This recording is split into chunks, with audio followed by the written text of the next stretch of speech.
1960 के दशक में पंजाब के पुनर्गठन की मांग तेज हुई। 1966 में हरियाणा अस्तित्व में आया, लेकिन राजधानी आज भी चंडीगढ़ ही है। आज़ादी के बाद वर्ष 1950 में चंडीगढ़ को राजधानी घोषित किया गया था। राज्य पुनर्गठन अधिनियम के तहत पंजाब से अलग होकर हरियाणा तो बन गया, लेकिन राजधानी अलग नहीं हुई। चंडीगढ़ आज भी हरियाणा और पंजाब की संयुक्त राजधानी है। हरियाणा आज 56 वर्ष का हो गया है और अपना 57वां स्थापना दिवस मना रहा है। 1 नवंबर 1966 को पंजाब से अलग राज्य के तौर पर अस्तित्व में आया हरियाणा देश का 17वां राज्य बना। कभी हरियाणा की पहचान रेतीले और कीकर के जंगलों तक सीमित थी। बुनियादी सुविधाएं ना के बराबर थी। 56 वर्ष के सफर में अनेक उतार चढ़ाव इस प्रदेश ने देखे, पर कभी पीछे मुड़कर नहीं देखा। हरियाणा में वर्तमान में प्रति व्यक्ति आय करीब 2.75 लाख रुपए सालाना पहुंच गई है। कमाई के मामले में गुरुग्राम 8 लाख प्रति व्यक्ति आय के साथ सबसे आगे है, लेकिन बावजूद इसके आज भी हरियाणा में बेरोजगारी चरम पर है और आम जनता आज भी असंतुष्ट है। हाल में जब से भाजपा की सरकार आई है ना,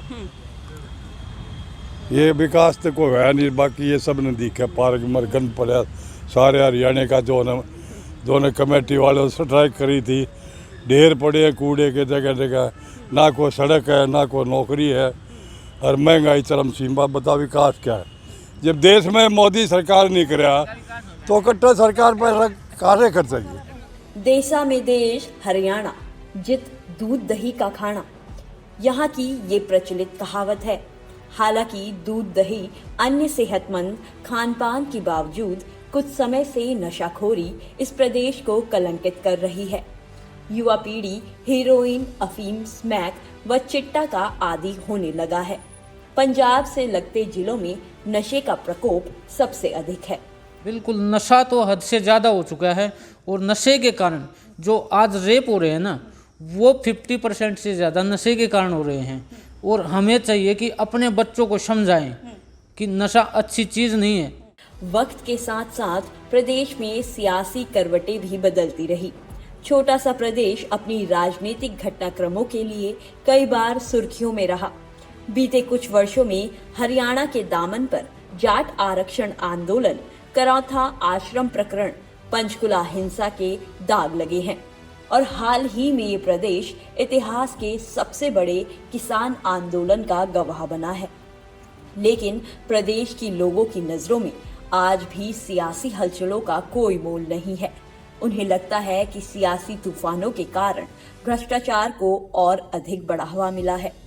भ्रष्टाचार नेचुरल है, जो पॉलिटिशियन है शराफतों से तो आते नहीं है। हर एक को पैसा चाहिए, सबके अफसरों की सेटिंग है, सबके लेवल पे है। पहले खुद लूट में जाते थे, अब अफसरों के थ्रू लूट में जाते हैं। दर्शक कांग्रेस का राज रहा था उस टाइम, आपको सब राज का पता है कैसे रहा। अब थोड़ी चेंजिंग आई है, लेकिन ये भी उसी रास्ते पर चलने शुरू हो गए हैं। 1966 में हरियाणा प्रदेश की नींव 7 जिलों के साथ रखी गई थी, जिनमें रोहतक, गुरुग्राम, महेंद्रगढ़, हिसार, जींद, अंबाला और करनाल शामिल थे। एक हिंदी भाषीय प्रदेश बनाने की दौड़ में पंजाब हरियाणा का विभाजन तो हुआ, लेकिन यहाँ के लोग अपनी लोक परंपराओं और संस्कृति को समय के साथ पीछे छोड़ गए। विभाजन के बाद हमने बहुत कुछ तरक्की भी की है और बहुत कुछ खोया भी है। हमने अपने संस्कार खो दिए। जो पहले भाईचारा होता था, काका ताऊ पूरा कुनबा एक होता था, वो खोया है। अब तो सिंगल परिवार फैमिली रहेगी, माँ बाप भाई बहन, बस यहीं तक। तो हमारे संस्कार खोए हैं, हमारी सभ्यता और मिला हमने बहुत कुछ है कि टेक्नोलॉजी आ गई नई नई। तो पहले एक खेत जोतते थे, पूरा दिन लग जाता है। अब टेक्नोलॉजी है, ट्रैक्टर ट्रॉली है और कुछ है। जहाँ कुछ लोगों का कहना है कि प्रदेश की महिलाएं अपने पहनावे और संस्कृति को भूल गई हैं, तो वहीं कुछ बुजुर्गों ने इस मत को बिल्कुल गलत करार दिया है। वो मानते हैं कि पहले हरियाणा की महिलाएं केवल घर की 4 दीवारी और घूंघट तक ही सीमित थी, लेकिन आज महिलाएं पुरुषों से कंधा मिलाकर चलती हैं। महिलाएं आज घरों से बाहर निकलकर नौकरियां करती हैं, जिनसे उनके जीवन शैली में भी सुधार हुआ है और साथ ही इससे महिला लिंगानुपात भी बढ़ा है। वैसे लेडीज़ की प्रोग्रेस बहुत ज़्यादा है। पहले तो घूंघट मरारती, बेचारी उठती है, गोबर घेरने जाती, सन्नी काटती, गोबर घेरती, रोटी पोती, फिर खेत का करती, फिर बड़का ने संभालती। अब तो ज़माना बदल गया, लेडीज़ तो बहुत प्रोग्रेस कर रही है देहात में। हरियाणा को अलग राज्य बनाने की मांग सबसे पहले 1923 में स्वामी सत्यानंद ने लाहौर, पाकिस्तान में उठाई थी। इसके बाद दीन बंधु छोटूराम की अध्यक्षता में मेरठ में ऑल इंडिया स्टूडेंट कॉन्फ्रेंस में हरियाणा को अलग राज्य बनाने की मांग रखी गई थी। देशबंधु गुप्ता, पंडित नेकीराम शर्मा और पंडित श्रीराम शर्मा ने भी राज्य के गठन के लिए कई प्रयास किए। 1952 में पहले आम चुनाव हुए, जिनमें हरियाणा क्षेत्र के चौधरी देवीलाल सहित कांग्रेस के 38 विधायक चुने गए।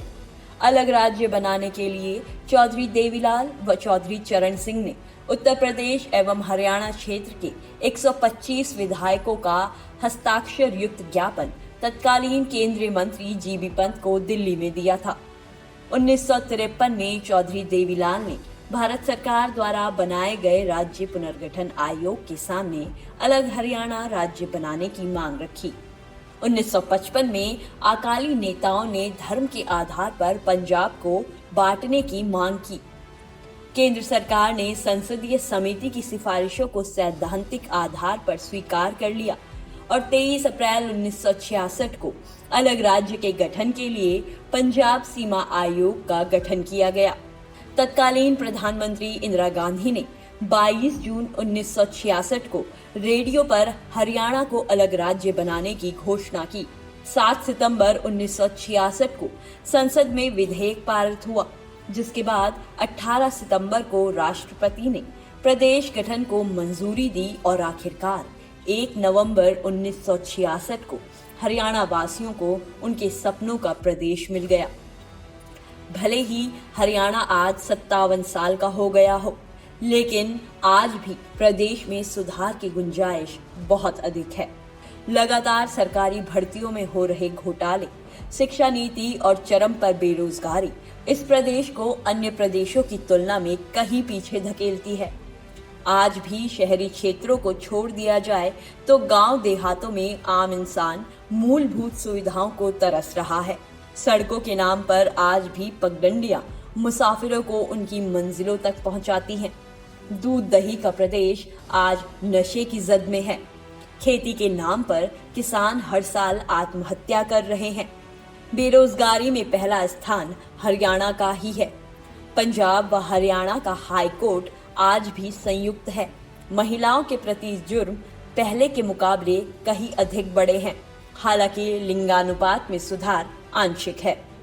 लगभग 26 करोड़ की जनसंख्या वाले इस प्रदेश में 22 जिले और 7,356 गांव लगते हैं और अब तक प्रदेश ने 18 मुख्यमंत्री देख लिए हैं, पर हालात आज भी जस के तस हैं। प्रदेश ने आधुनिकी में जरूर विकास किया है, लेकिन आम आदमी के विकास में आज भी प्रदेश शून्य के स्तर पर ही खड़ा दिखता है।